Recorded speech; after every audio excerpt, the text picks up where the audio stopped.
My culinary tour of Morocco continues as I seek out everything from the practical to the bizarre in this meat lover's paradise. Oh, look at this. The lamb's tongue. Cheers. Oh. I've yet to sample the other food stalls in the Jama, but as I start to wander the labyrinth-like streets that surround the square, I realize the Jama is only the tip of the iceberg. Wow. Beautiful. This is the souk, or marketplace, just off the Medina in Marrakesh, Morocco, and it's the oldest and largest in all of the country. In its thousands of meters of back alleys and teeny little squares, they're bursting at the seams with vendors selling food of all kinds: roasted lamb sandwiches, fresh orange juice, mint and herb vendors, olive vendors. The smell of fresh olives in the market is absolutely intoxicating. Let's do a quick Olive 101. These are olives that are in the rose or violet colored family. Traditionally, these are cooked with meat dishes. Green olives are traditionally cooked with chicken dishes. Black olives are dried and seasoned with olive oil. They're traditionally eaten just on their own. I can't stop eating these. These are incredible. The Moroccans love to pickle food. You can see all kinds of pickled vegetables back there, and of course, preserved salted lemons, a staple of Moroccan cooking. Another popular dish here in the souk, snails. Simmered day in and day out in giant vats of broth. These little gastropods are North Africa's finest. But the best, these are great. But the best part is the broth, which is traditionally sipped. It's loaded with lots of spices, especially turmeric. Very, very good for your coughs. Boy, these are good. Every part of the souk has a different theme, and now we're in Datesville. Everywhere you see dried fruit and dried nuts, and of course, primarily dates. There are about 30 different varieties of dates that are grown in Morocco, and all of them are rated depending on size and sweetness. Oh, it's like honey. Come here.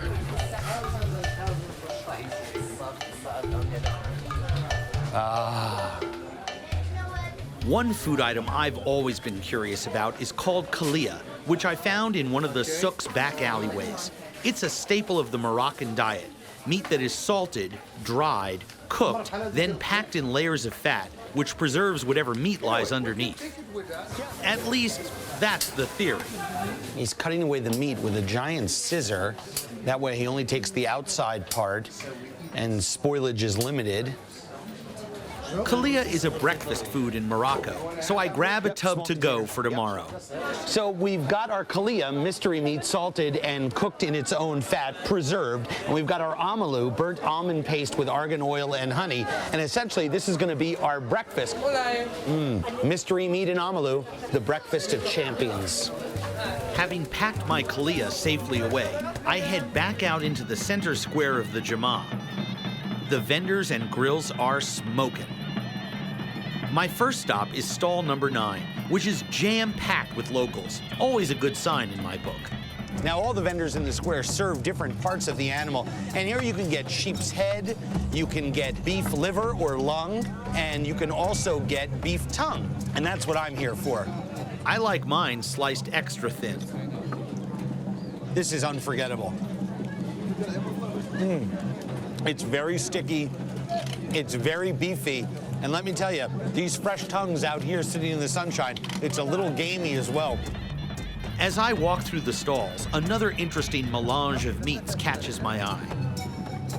Now, the prep cook is threading lamb kebabs, but I'm not interested in that. That's for the average eater. But over there in the little bowls, he has beef heart. And he's also got beef pancreas as well. This is going to be a bizarre foods buffet. Oh, he's got it stuffed with rice and currants. That's one of the things they do here. We won't know until we slice into it. This is going to be interesting. Merci. All right. Look at this. Let's try the heart.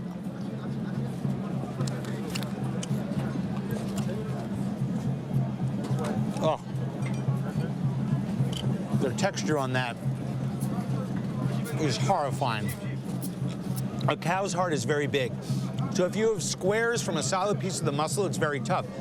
But if you have a square that includes a piece of the ventricle, oh, is it sinewy. All right, here's the pancreas.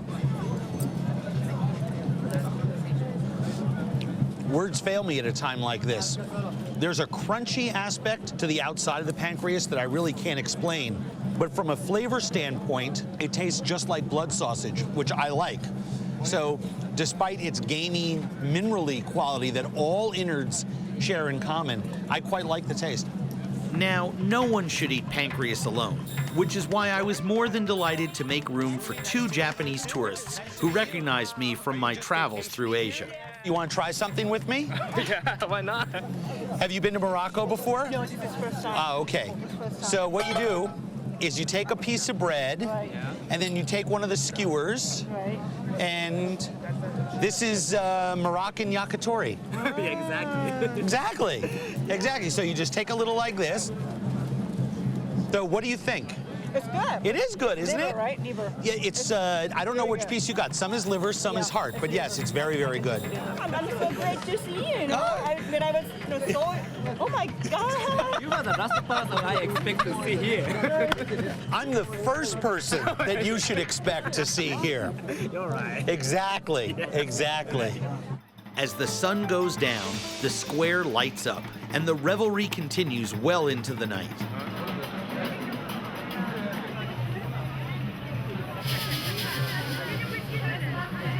I stop for one final treat, dessert if you will, an unusual twist on a classic cup of Moroccan tea. It's different herbs and ginger and a little bit of sweetener because it's very strong. It's supposed to be a diuretic for the kidneys and it's supposed to warm up your whole body and, of course, do magical things for you in the arts of love. Oh, there's cinnamon in there. It's really good, though. What a great way to wrap up this day. Now that we're back on the road, it's time to think about breakfast. The Kalia, that pile of mystery meat, has been sitting in the hot van since yesterday, so I'm sure it's nice and ripe. Mo knows of a beautiful kasbah where we can stop and eat. Beautiful. These castles, or garrisons, are found throughout southern Morocco and were originally built to house tribal leaders and protect the Berber tribes from outside invaders. I'm standing here at the entryway to the oasis in front of the ancient Kasbah at Ait Ben Haddou, the old fortress that has served as the background for many of Hollywood's most famous movies. In fact, the film Gladiator was shot right here, and whenever I'm in Ait Ben Haddou, all the locals refer to me by my gladiator nickname, Stomachus Maximus. As well they should, judging by what I have planned for breakfast. Here you go. Kalia, mixed with eggs, is a popular breakfast dish here in Morocco. The mystery meat, what kind is anyone's guess, is salted, dried, and then preserved in its own fat. That's the yellow mushy stuff you see surrounding the meat. Putrid meat with eggs. I love it. I get myself prepared. Beautiful view, lots of sunshine, and a plate of who knows what. The putrid and foul stench that accompanies the rotten, spoiled meat that we've mixed in here with our eggs this morning is doing two things simultaneously that I always thought were mutually exclusive. It's both scaring the pants off of me and attracting every fly within 500 kilometers of Ait Ben Haddou. Little egg, a little bit of whatever this is. It's a mini breakfast burrito.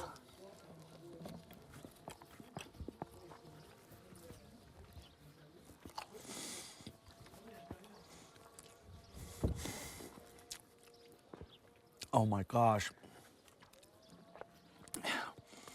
That is really strong.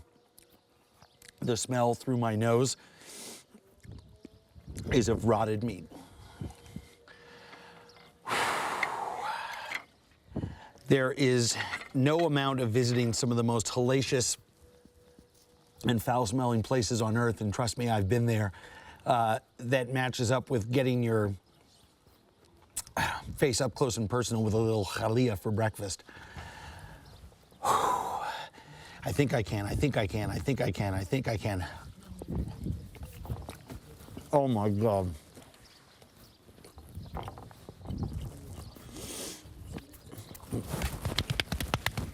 Thank God there's some kind of chicken egg in there to sort of soften the blow.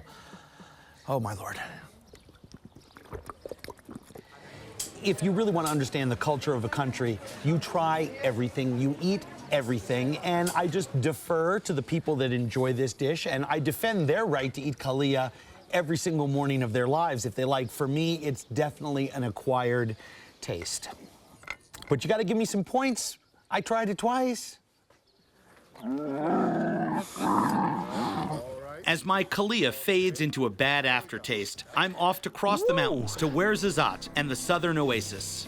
A lot of the best food is separated by thousands of miles in the desert, so the best way to get around from joint to joint is by camel. Trust me on this, it's important. You have to have a huge skill set when you're a bizarre foods aficionado. Now, you'd think that camel meat would be a popular dish in Morocco. But the truth of the matter is camels are quite expensive and worth much more as a means of transportation than as a meal. Yeah, don't whoa. Lucky for this guy, because after that Kalia, even he's looking pretty tasty. Well, after a 6-hour schlep through the Atlas Mountains, I finally reached the town of Ouarzazate. Which, believe it or not, is home to the largest movie soundstage outside of Hollywood. Lawrence of Arabia was just one of the movies shot here because of the gorgeous desert landscapes. For me, though, a late lunch gets top billing. Oh. Wow, this is spectacular. Look at this. Nice palm trees. Beautiful. Tajine is the national dish of Morocco, and something the cooks at La Vallée restaurant are known for.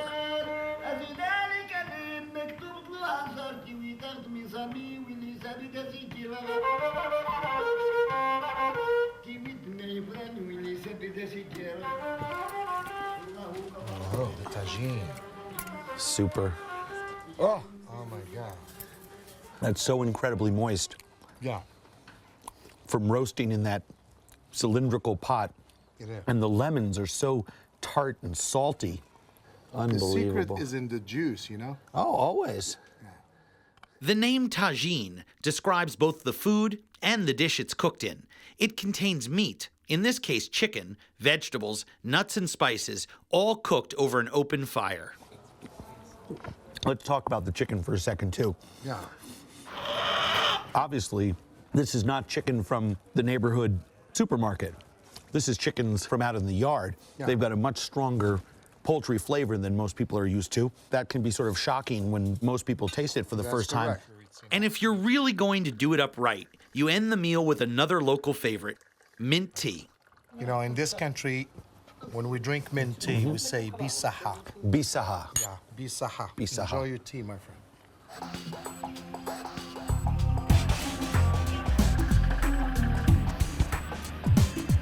This is the city of Harar, once the hub of East African trade, still revered by Muslims as one of the 4 holiest cities in the world. It's home to 91,000 people, has more than 90 mosques, and a surprisingly high number of bars and nightclubs.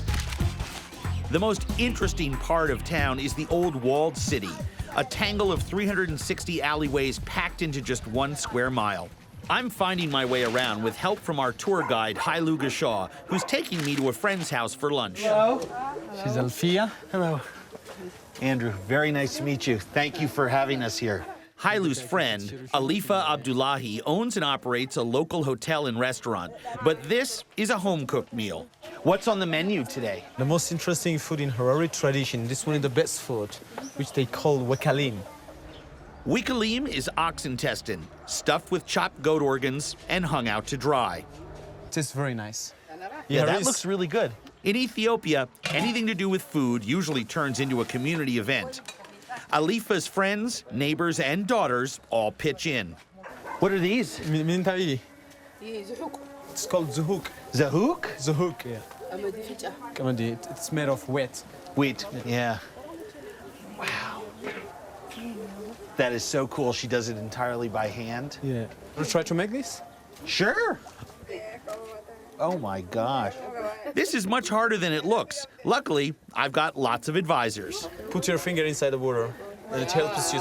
It's not anymore sticky. Oh, that's a very nice one. I think they're just being polite. My best efforts end up about 2 inches too thick. How long has she been cooking? 10 almost. 10 more or years? less, yeah. So I guess in about another 9 years, 364 days, I too will be able to make a reasonable looking crepe. These crepes will be used for one dish, wrapping chicken and onion, and another wrapping spiced coffee grounds with a sprinkle of sugar. By everyday Ethiopian standards, this is a huge feast. There's tibs, that's a sautéed mix of vegetables and beef. There's wat, which is stewed meat and vegetables. And there's lasagna. Italy tried and failed to rule this country in the 1930s, but they did leave a mark on the cuisine. I like the way it's nice. You have all the different stations set up. All you got to do is build a fire and pile a couple rocks. They're very indigenous people. As a matter of fact, this isn't Alifa's house. A friend with a bigger yard offered her the cooking space, and when the food is ready, it's a parade through the streets of Harar to Alifa's dwelling. The amount of food here is unusual, but this kind of communal eating is very typical for Ethiopians. Wow, this looks fantastic. Wow. I don't know what's more beautiful, the food, the plates, or you guys. You're looking, you look cute. This is awesome. Since any guest makes lunch a festive occasion, Alifa and her friends have changed their cooking clothes into something that's a little more colorful. And first, the small kids, they have to bring a water for you and first wash. In a culture where sharing food is so important, they've developed a strict etiquette all their own. So, are there some rules that I should know before I start eating? Yeah. Most of the time, you have to eat on the right-hand side. And whatever is left on your hand, you don't have to put back to the plate. Right. And sometimes if you're eating small amounts, some people start to put in your mouth. This is just helping each other. Really? And giving respect. Really? In our country, we call it force feeding. Come on in. Dive in there. I guess the first thing I want to do is try, what are these again? Zuhuk.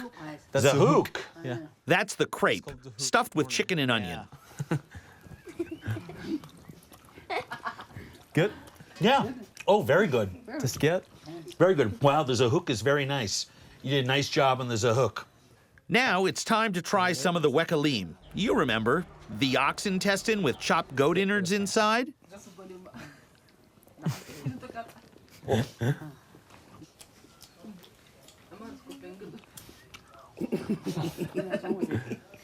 What are you laughing at? Oh. Spicy? No, it's hard to eat. It's chunky and gristly and livery and gamey and old tasting, like it was hanging on that string outside for a very long time. How long does it hang there? If there is a good sunshine, after they clean it, it can dry with 1 day. If there is no rain, they have to hang it in the kitchen. Then it can dry. For more than 1 day. Yeah, more than 1 day. And you see, this also proves what my wife's theory is, which is that I'm a really bad listener, because right now, I remember Hailey telling me very specifically, what you take, you need to eat and not put back. So now I have to take the rest of this and eat it. Oh my God. You may remember, Hailu also told me it's a mark of respect when someone feeds you by hand. Oh, for me? For me? Yeah. From you?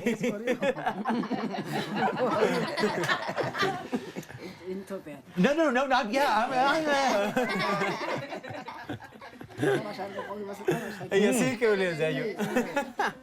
Oh, very good, thank you. This is wonderful. I haven't been taken this well care of since I was about 7 months old. I got to admit, some of the food here is a challenge to eat, but there's no mistaking the good-natured generosity of the people sharing it with me. The food is exquisite, and I can't thank you enough. Thank you very much. Tell her I got her a little gift. Okay. This is a tradition Hailu told me about before lunch. Whenever possible, bring a gift for the hostess. Yes. This is for you. She says shukran. You could say often. That is for you. Go ahead, open it. Oh, can I Yeah, check it out. Yeah. Oh, wait till you see. I'm glad you like it. I was told that a red dress is okay to give to another lady. Yeah. Here. When When you're invited to eat in Ethiopia, you never know what the meal might be. But I guarantee you'll never forget the generous hospitality of the people who share it with you.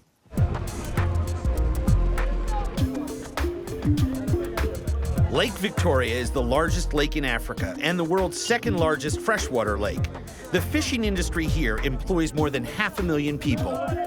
On the northern end of the lake, there's a great food market located in Gaba, a small fishing village. That's where I'm meeting Ben Musisi, who's offered to show me around. Oh, this is a beautiful day. It is. Nice day to eat. Yes. Two kinds of fish are pulled from Lake Victoria, tilapia and some truly gigantic Nile perch. Hold that sucker up. 30 kilograms, 70 pounds. Do they get bigger? Yes, they will get bigger than that. No. Yes. That's as big as he is. They can get one of 80 kilograms. 80 kilos? That's more than 175 pounds. With fish this big and fresh, you better believe there's fish and chips around the corner. This is a do-it-yourself stand.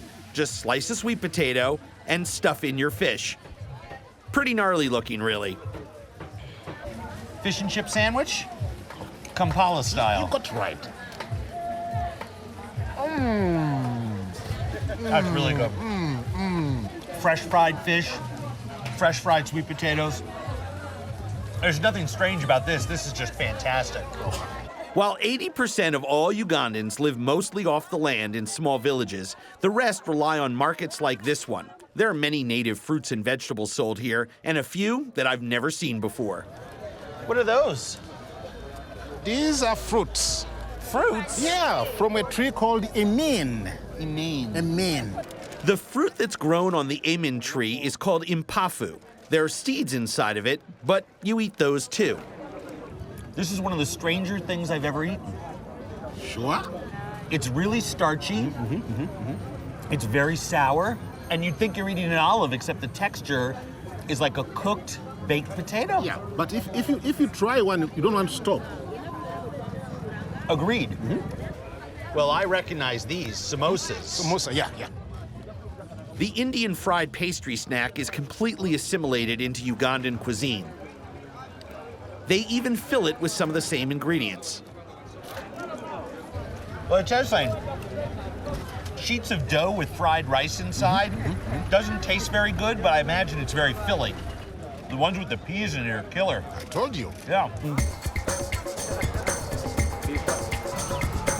For a really different take on street food, Ben says we've got to get in the car. We're going to experience a Ugandan drive-thru. You know, you might want to remind them that there's a much bigger bus behind us. Yes. These roadside stands spring up right along the main road outside of Kampala. Cars or buses pull up, people hawk their snacks, and then folks continue on their journey. I love the concept, but I'm a little leery of the food. I can tell you right now that this right here is some of the oldest, driest, worst goat I've ever eaten. It's a bull. An old male goat? Yeah. And also, I think it was butchered about 16 years ago. Maybe 30 days back. A couple days back? Watch your teeth. You may lose your teeth. Yeah. There are smaller markets all along Uganda's main thoroughfares. None are quite as gritty as the one outside the village of Nakasenyi. It's small, but it gets a lot of traffic. This market showcases a lot of Uganda's major crops, and it's more of a snacking destination than the one in the fishing village. I like to call this a Ugandan energy bar. It's roasted corn. You just put it in your pocket? Yes. Keep it for later? And this is a variation on the classic staple, bread. Kneaded from locally grown wheat flour, mandazi is fried with a bit of oil and sugar. Oh yeah, it smells like sweet cornbread. So sweet. Sounds good. What? But the real reason we're here is for something Ben has talked up the most. It's barbecue, called akadozi, which literally means mixed grill. And they aren't kidding. Wow. Look at that. Tripe and large intestine, small intestine. Yes. So the whole kitchen sink is in there. Lungs, heart, liver. And he's using the natural casing of the intestine to stuff it into. Unbelievable. This is a Ugandan favorite, but I know after my first bite, it will not be one of mine. That's really gamey tasting. That is it. Do they clean out the intestines and the stomach before they stuff it in there? Yes. Because it doesn't taste like it was cleaned out very much. They do. Yeah. They do. Woo! This stuff is a little too harsh, even for me. It doesn't happen that often, but this Ugandan street food favorite is causing me to rethink my list of the top worst foods ever. The barbecued tubes of leftover innards, definitely in my top 5. I can't take another bite of it. That was so strong and so ferociously tasted like the inside of an animal's digestive system. So crunchy and just, oh my gosh. Please, can I have it? Yeah, of course you can. I don't want to waste food. Don't waste food. No. Food.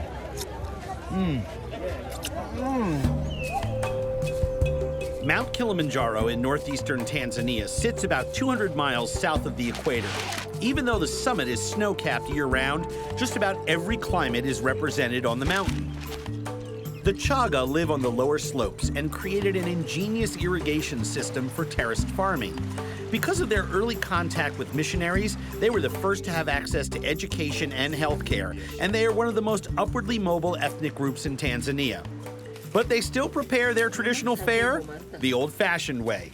I am Emmeline. Andrew Zimmern, nice to meet you, my Nice dear. to meet you too. Emily Laimo is the head of a woman's cooking co-op. She was recently widowed, and her husband is buried in the backyard where her outdoor kitchen is set up. Widows often join these groups to socialize and support each other in times of need.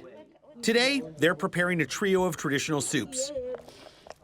First on the menu, kiburu. It's a mixture of sweet bananas, an array of colorful beans, and a secret ingredient. What's that? This is the sodium carbonate. The earth. It looks like dirt. It looks like dirt. Yeah, it is dirt, of course, because because it is earth. It is kind of earth. The dirt Okay. is You mixed mix with this water. with water. You taste it. It's bitter. I want to taste it. Yeah, of course I do. Sure, you can taste it. But Now- you put it here on your hand. This is a first for me. And you know the nice thing about soil? Sometimes it has twigs and other things in it. And very small rocks. All right. Oh, Does it taste bitter? do you know something? Bitter is an understatement. Yeah, that is definitely soil. Yeah. And very, very bitter soil. Oh my gosh. Wow. That's really, really bitter. First, the bananas and beans are carefully combined with an African hand blender. Oh boy. I've sit tried there. this before. I can't do it. You can't do it. No. I mean I have some good skills, but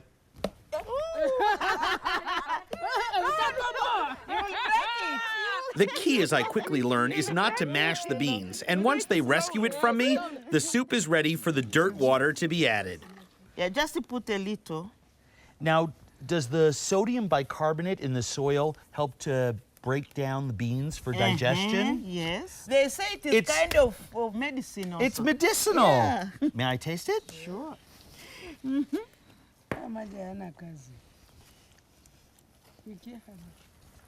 Wow, Weka pale mezani. Nikiweka unaleta. that's really good. Those beans are fantastic. So many different flavors in there.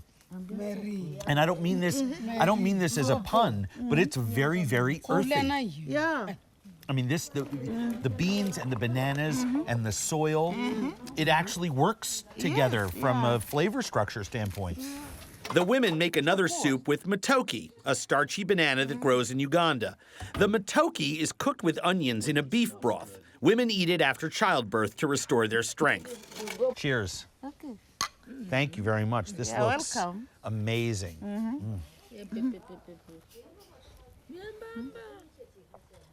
Oh, man. Are you kidding me? You know, all of the fat from the broth and all of the flavor from the bones has gone into those bananas. It is so rich. You are right. The balance is extraordinary. Yeah. And bananas and beef works together. Very much. While Chaga women do most of the cooking, there is one soup that only the men make. The reason? It boils down to another special ingredient this time, blood. Women are afraid of blood. Onions, beef broth, goat intestines, other bits of meat, and of course blood that the Chaga store in old motor oil containers. Daniel is supposed to be making this soup by himself. By the way, notice how the four ladies all insisted that the men make this soup, but basically, Daniel has just been a vessel for stirring. Emily and Martha have control issues. I feel your pain, buddy. That's the way it is in my house. The Chaga may not drink it straight, but when it comes to adding blood to the soup, they employ a technique that would do any great chef proud. To see French pastry chefs in Paris using the exact same technique of tempering their custard and standing here in an outdoor kitchen in Marengo, watching the exact same technique with broth and blood, come on, that's cool. That's cool. And look at that, it keeps the color, it keeps the thickness. That's amazing. So far, I'm 2 for 2 on the Chaga soup tasting circuit. Let's see if we can make it a trifecta. Oh yeah, smells like beef soup, looks like blood. It's the perfect Tanzanian combo platter. Oh, that's good. The half blood, half beef soup thing works like nobody's business because you get that rich beefy flavor and you don't get all of that minerally hemoglobin fresh blood taste until you swallow. Until you swallow it. That is a very, and plus, look at that beautiful color.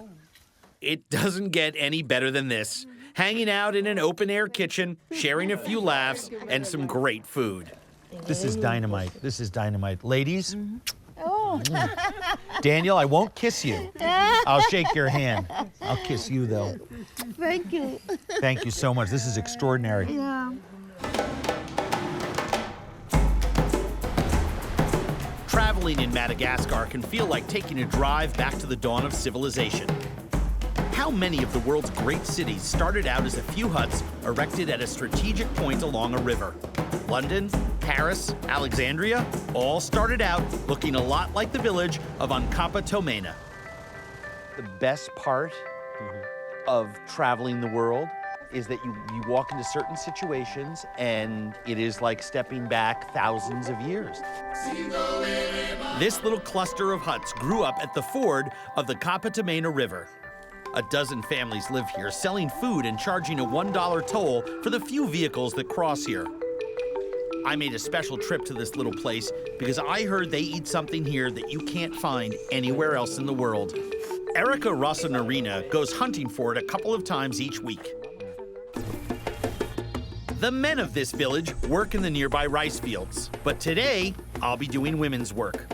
One thing I've learned about life here, it takes men, women, and children to keep food on the table. Another thing I've learned, just getting to work is usually a job in itself. Hiking in Africa, nothing beats it.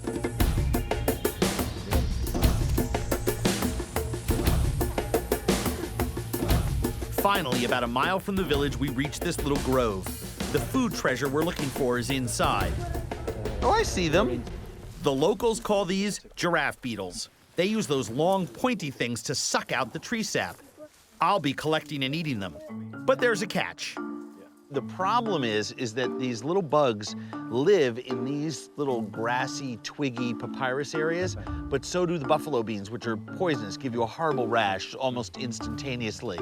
And we're trying to find a spot that's safe for clumsy white people.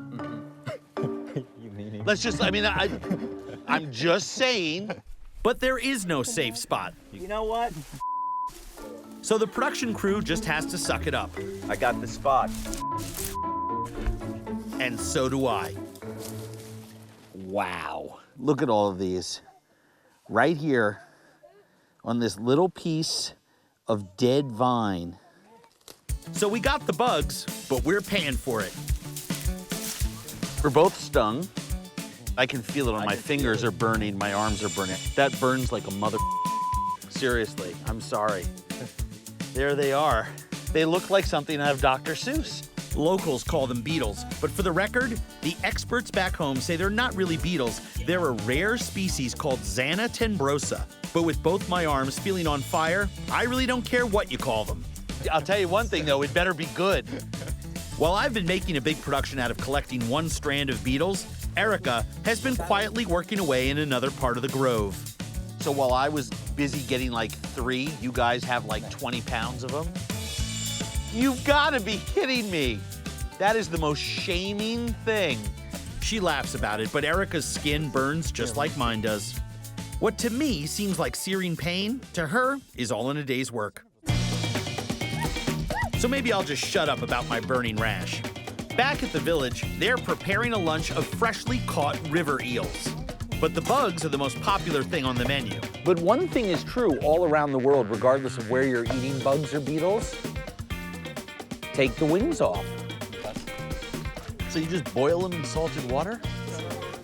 The bugs stay on the fire until all the water evaporates, leaving them salted and moist. Wow, that's good. It's like toasted nuts and shrimp shells. Wow. I mean, who knew? And the beaks are nice, crunchy. The nose. Please let her know. The salt, perfect.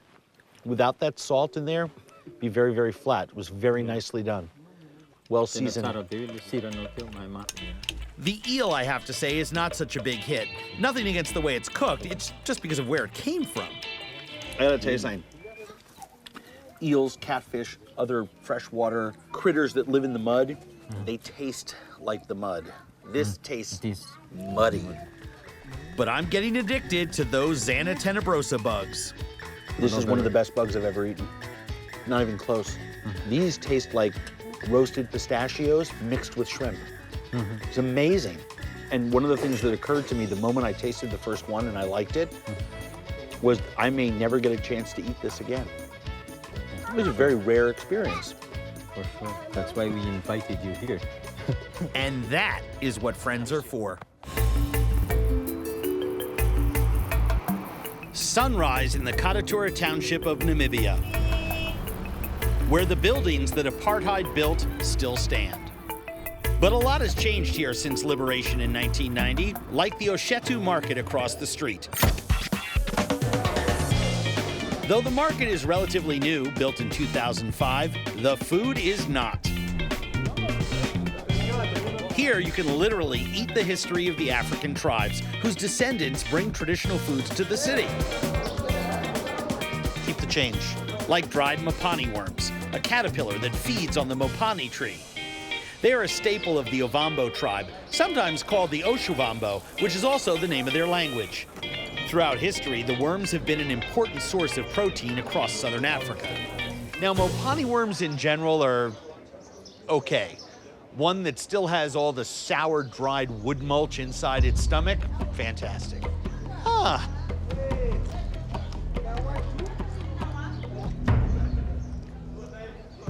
Oh, hard to chew, harder even to swallow. I'm definitely going to pass on eating the other half of this mopani worm. But as always, anytime a big white guy leans over and grabs a dried mopani worm and makes a face like this one, there are always some people willing to have a laugh at him. You'll find people and foods all over the market with Ovambo roots. Like this stuff. Dried salted catfish, which historically has been essential for some northern Namibian cultures. It's sort of like a spoiled fish chip, is really what it is. Drying fish is the only way to preserve it during the high flood season. Without this, many would go hungry.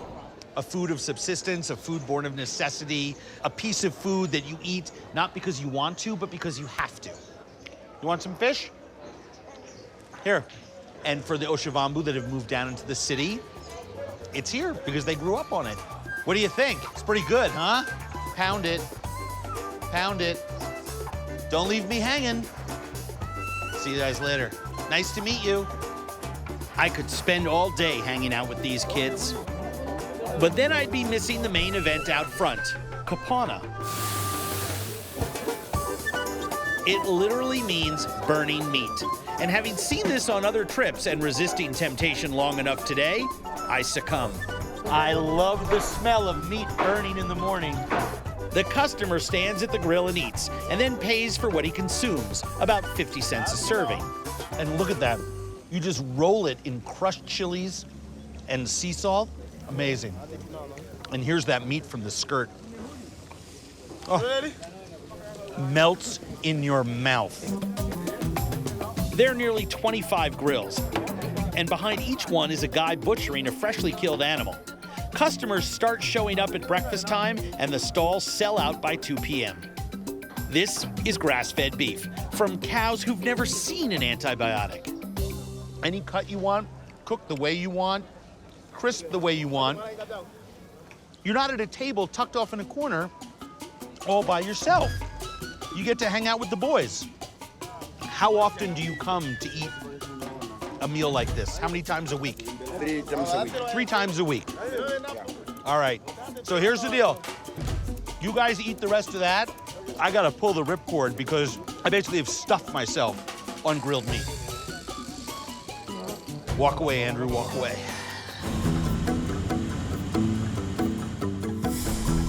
They call it the Namib. Towering dunes and sweltering heat make this one of the most stunning but inhospitable places on Earth. It's where contemporary culture collides with the timeless and forbidding landscape. Dune boarding has made this desert the extreme sport capital of Namibia, and it is just half an hour from the coast. Namibia's modern seafood industry is also flourishing here. You'll find frigid Atlantic Ocean waters washing up on the shores of former colonial outposts. The port town of Walvis Bay, halfway up Namibia's western coast, was colonized by a succession of European powers since the 1890s. Drawn by its strategic location, natural deepwater harbor, and abundance of whales and fish. I'm joining the modern-day incarnation of those colonial mariners, with a crew whose mission is to rotate thousands of cages chock full of oysters. It's strenuous and demanding work. Oh! There you go. You ready? Yep. Okay. Henning Duplessis is the captain of this boat. He and his crew of 4 are responsible for nearly 3,000 floating oyster cages. His family moved to Walvis Bay from South Africa. Henning's been in the oyster business for 25 years and seen Namibia's commercial aquaculture grow exponentially. Wait. Now, underneath. Oh, it's that gosh darn underneath part. Juvenile oysters are known as spat and are grown in specialized labs. Imported from Chile, the spats start off tiny. You need a microscope to see them. After about 6 weeks growing in the lab, they're transferred to Walvis Bay. It takes just 9 months feeding in the algae-packed water for the oysters to mature enough for export to Asia. That's faster than just about anywhere else in the world. We had guys here doing research, and they say that they can do experiments here in 6 weeks that they take in other parts of the world would take them 6 months to do. That's fantastic. Phenomenal growth rates. Right. The reason? Southwesterly winds bringing Antarctic currents packed with plankton and algae to the bay. The nutrients that mollusks need to thrive. Today, we're pulling up oysters to clean and rotate them and tossing them back in the bay. They have to clean the algae. It grows so quickly on those cages. They need free-flowing water to promote optimal oyster growth. Me? I'm still trying to figure out the knots. Help me out here because I don't know a clove hitch from a Robinson. From a reverse Robinson. In all, there are 18 lines, each with 150 baskets. And we've done how many so far? Putting back about 40. It's gonna be a long day. 1, 2, 3. Getting there. Yeah, not bad, not bad. Union says that I get a 15-minute break though after 6 baskets. What union do you belong to? The Siemens Union. bet. Which one? Of course I The do. lazy one. Of course I may not be the best guy that you've ever hired, But I'm the You're first the one. most talkative one. What can I say? I'm a talker first, oysterman second. I did 4 baskets. Those things weigh 80, 90 pounds. I think I'd do okay for about another 20 minutes. I finally got it right on the last one. Perfect. But the rewards are delicious, which I see after Henning steers towards one of his top secret oyster cages. The oysters we're going to get now, they've been with me for 4 years. So Big ones. they're my special ones. After days of eating meat to the exclusion of almost anything else, I am ready for some shellfish. Look at that. That is fantastic. It's good. You're going to have the aftertaste.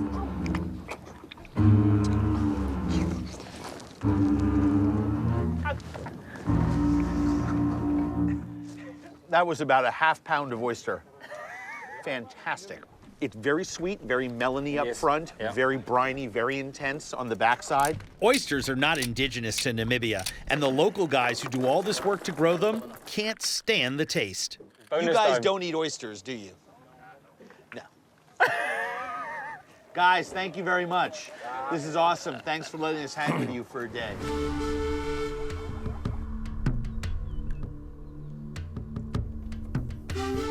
In the Kalahari Desert is a tribe calling itself the Juntwazi. They've lived here more than 20 centuries. No other people on Earth have such an unbroken link to prehistoric times. They're in Botswana, in a part of the Kalahari called the Aha Hills, 400 miles from any city, with no roads in between. With help from the legendary safari guide Ralph Boosfield and Kava, his translator, I'm being introduced into the Juntwazi way of life. The tribe's oldest hunter and shaman, Cow, gives me the spiritual cleansing all visitors receive. They believe that, rightly so, that trouble is brought from outside. So I'm going to be cleansed? You're going to be cleansed. I'm going to be cleansed, yeah. This is essentially brushing away negative energy with an antelope's tail. Our entire production crew gets the same cleansing. Properly cleansed, I'm ready to help look for food. Tomorrow, the men will go hunting. Right now, the women go foraging. By the time she's 14 years old, a woman of the Juntwazi learns to identify 115 plants as food or medicine. And she knows a thing or two about bugs, too. Andrew, come closer, it's gonna fly now. Oh, I love that beetle. This is a giant jewel beetle. There are different varieties scattered throughout the world. That's a nice beetle. You eat a lot of these? Yes. Cooked or raw? And they said sometimes you roast it and eat it like this. Wow. Eating bugs? Now that's something I've got some experience with. Here's one that should impress everybody. Do you eat these too? Because with other tribes I've been with in Africa, we've collected grasshoppers. No. No? They don't roast them? All right. Then he gets to go free. Yeah. It's funny how culture works. Eating jewel beetles? Great. But of course you don't eat grasshoppers. That would just be too weird. They said they not go for grasshopper. Here's one way to eat jewel beetles. You peel away the outer inedible parts and roast what's left in the hot coals. Oh, you take off, okay.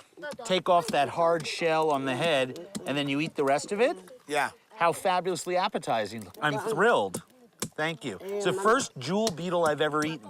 Here goes nothing. Oh, go ahead.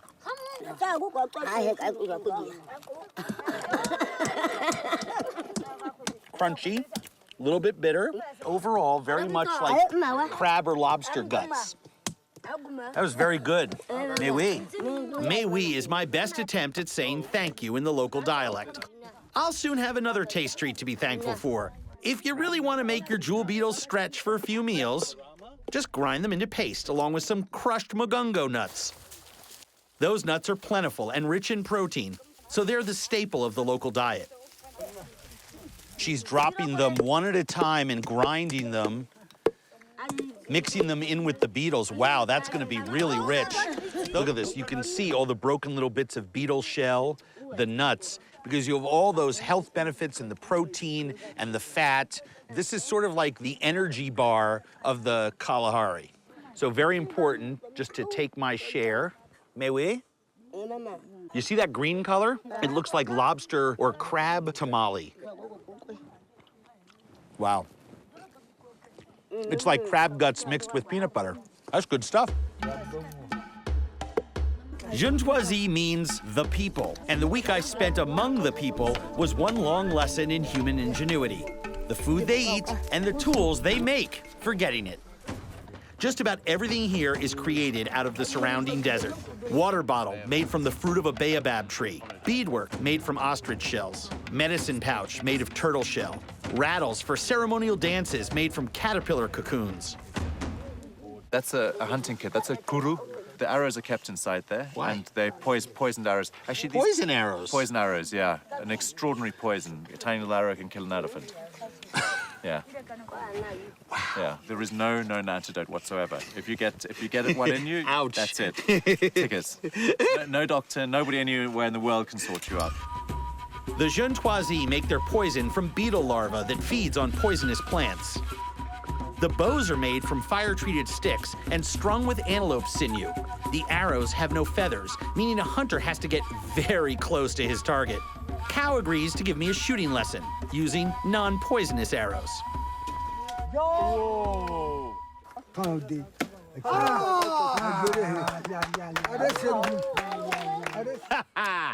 I'd like to thank Dale, my summer camp archery instructor. I'm starting to feel a little more at ease in this new world. But it's dangerous to let your guard down in the Kalahari. 1 minute, it's a quiet afternoon, everyone going about their daily business. And then, suddenly...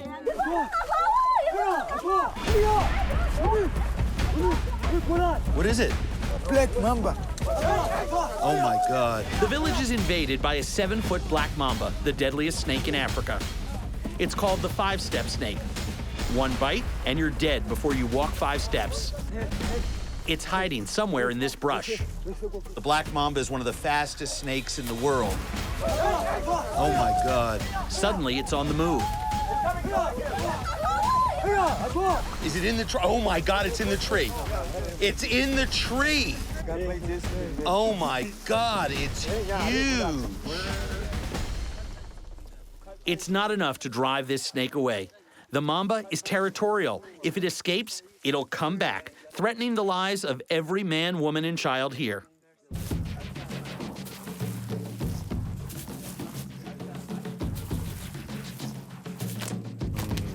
Oh my God, are you kidding me? One shot with a slingshot, he hit the head of a black mamba from 40 feet away. Here he comes. Oh.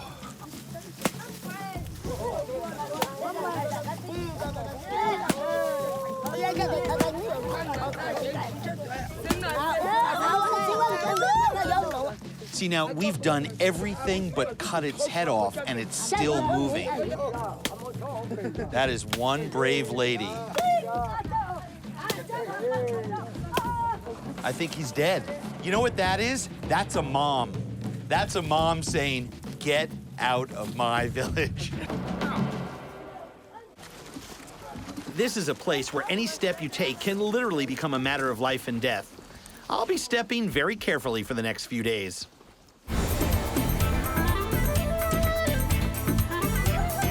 Life in the city of Old Fez follows some very old, traditional patterns. Cars and trucks are forbidden. Everybody relies on donkey power. Donkeys carry produce to market, carry groceries home, and carry equipment for visiting TV crews. That's why, during this Fez visit, you'll keep seeing this donkey and his driver in the background. I love this donkey. Another tradition here is that there's a unique sort of meal that men actually like making here in the local souk.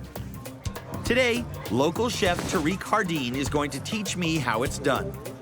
It starts with carrying around one of these things. By the way, you and I with our little clay purses, people are gonna talk. This is a tangia. It's a vessel that gets filled to the brim and then cooked all day, transformed into a spiced, meaty hot pot, a fall-off-the-bone meal in a bowl.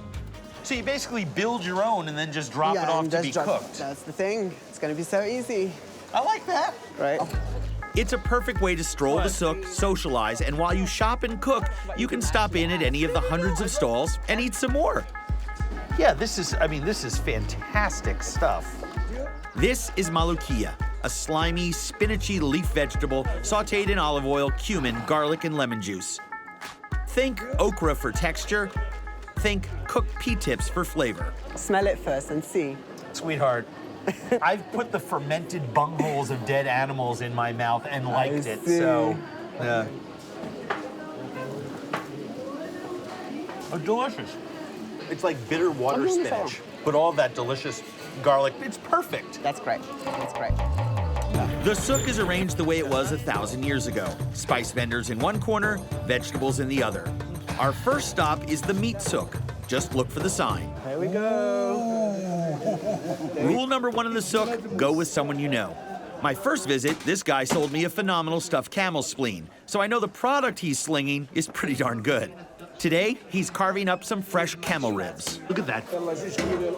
Delicious fat that's gonna melt into our dish. Here we go. Shukran. Thank you. Here we go. Thank you. Butchering isn't just a trade, it's an art form in this part of the world. This fellow specializes only in goat meat. Did you see that little knife flip move? This guy trained at Benihana of Tokyo. Within seconds, we've got carved goat leg and shoulder for Tariq's tangia. That's some nice goat. Ooh. The remaining ingredients are a bevy of characteristic Moroccan spices and seasonings. Saffron, cumin seeds, preserved lemons, and this stuff, smen. It's cured aged butter, used as a seasoning in dishes here. It's slightly tart and adds a hint of spoiled cheesiness to a dish. Yeah, that's some good smen. And finally, the quintessential seasoning. His name in Morocco, Ras Al Hanout. No, this is not Ras Al Hanout. Yeah, Ras Al Hanout, yeah. No. Yeah. No. Yeah. No. Why no? I just have endless fun. I could do that all day long. Of course it's Ras Al Hanout. Ras Al Hanout is a blend of over 20 different Moroccan spices. Every spice shop owner has their own secret recipe, oftentimes passed down through multiple generations. We've got our ingredients, now we can cook. Where's my saffron? Ras Al Hanout. I dumped it in. Give me some. See your saffron? And the smen. Am I good here on smen? You're good in smen. It's pretty jammed in. Give it a little stir. This is gonna be nice. Very few homes have working kitchens here in Old Fez, but there's one place you can always find a hot stove. This is Fernachi Hammam Bouchifa. It's a centuries-old communal bathhouse that's built over a huge oven to get hot water up into the wet rooms. The fuel of choice is sawdust. These guys will take your tangia free of charge and cook it for you while you go about your day. In my case, that means stepping inside the hammam to experience communal bathing at its most extreme. Oh, so this guy works here? Yeah, he works here. Oh, so there aren't like super hot babes. There's just these guys. This is very disappointing. Most homes here lack running water, making this one of the only places to bathe. Residents come to these ancient bathhouses to be scrubbed. He just pinched my nipples. Soaped. I feel like a barnyard animal. And stretched. Ah! What the? This is not my favorite part of the day, but it's a decent way to pass the time while my tangia cooks below. The hammam is an essential part of life in this city.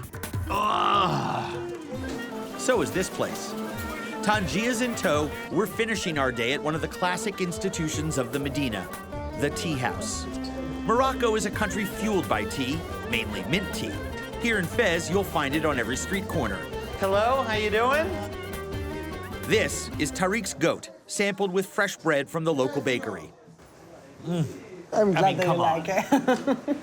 I mean, this is insane. First of all, the goat is perfect. Yeah. Right? But the lemon and the garlic and the herbs have just shot themselves through the whole deal. Right? And you see how soft is the meat now? Oh, it melts. I mean, look at it just Melts. pull off the bone. Yeah. It is. It's crazy. This is a monster. It's so good. Here's the camel.